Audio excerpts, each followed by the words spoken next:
name is Abisola Amina and welcome to our channel. Let's end mental health stigma now.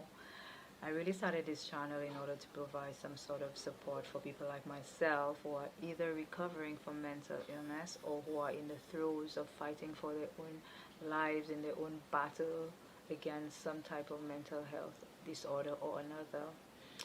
Right now, especially in the global state of life on planet Earth, um, there are a lot of people who are suffering tremendous pain and tremendous uncertainty, and all of those uncertainties have caused a lot of stress in families, a lot of stress in children, especially with the change in the way that they socialize, in the way that they go to school, all of those sudden changes, and the way of life that we are now living suddenly um, are having a tremendous impact on us mentally. So we wanted to provide a place to provide you with mental health tips when it comes to meditation, when it comes to self-care, when it comes to various types of healing modalities that I've used to help pull me out of the throes of my own depression. Techniques like emotional freedom technique, which is a tapping solution that helps to alleviate anxiety almost immediately. um, I would like to talk openly and candidly about mental health issues and mental health policies that needs to be enacted in order to make life easier for people suffering with mental illness here in St. Lucia and the rest of the Caribbean. Right now, mentally ill people do not have any type of support when it comes to mental health insurance policies, when it comes to disability policies. Work environments and workplaces do not cater for mentally ill people, and this is a big part of why the stigma of mental illness have been perpetuated. The reason why people do not go to their bosses and say, I need a mental health day today, boss. I need to take a day off for myself. You cannot dare tell your employer that, because they automatically assume that you're crazy or you're too weak or you cannot handle the work, and they will look to demote you or give somebody else the opportunity. Or as long as you even indicate that you have some kind of mental disturbance, immediately you're no longer trusted and you're no longer seen as the same person.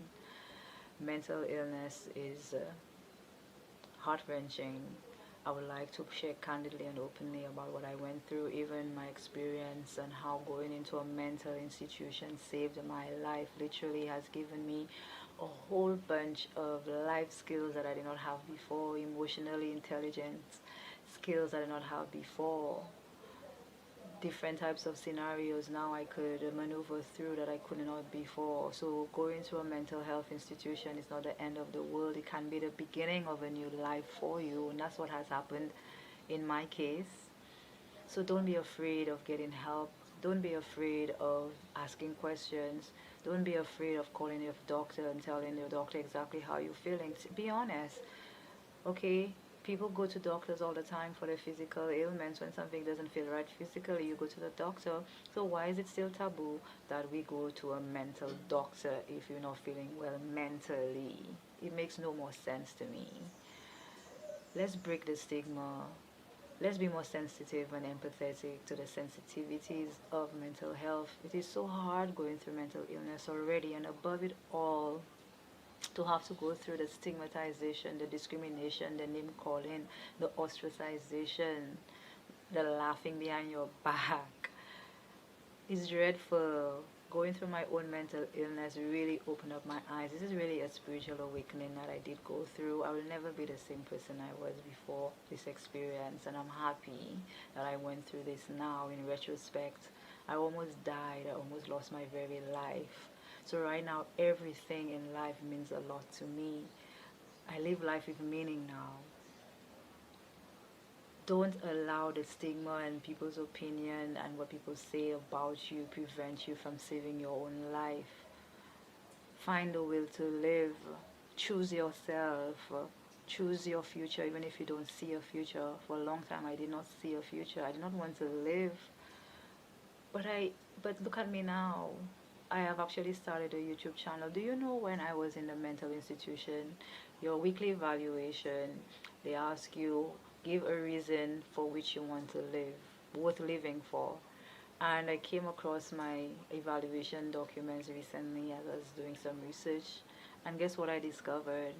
I wrote over and over and over several things, but one of the things that stood out for me was that I said that I want to be a mental health advocate in the Caribbean, as when I was still in a mental institution getting help. I had to have a strong why. I had to have a reason because this was so dreadful. I felt once I'm able to get out of it, I want to be able to use my life more positively. I want to be able to use my life to help break the stigma of mental illness, and to allow people the opportunity to go seek help. Let's bring awareness to the real issues. 792 million people are suffering globally from one type of mental illness or the other. That is 10% of people globally are suffering. So why is this still a taboo? Why still an elephant in the room? Let's talk about the elephant in the room. Let's bring it out into the open. It's time. Too many people are hurting silently. Too many people are hurting and killing themselves for I shouldn't say no reason, but the main reason is because they're afraid to get help. And I'm telling you, a lot of times you don't die because of the mental illness. You die of the stigmatization, the grievance of the stigmatization, and what the people will say, and the loss of family and friends and all of that prevent us from going and get help. But guess what? When you die or when you harm yourself, those same people that you're so afraid of going to get help for, that you're afraid to leave you, they will still end up leaving you. Because even now you can't get help because of what they will say. You think when you get help they're going to stick around, and they don't.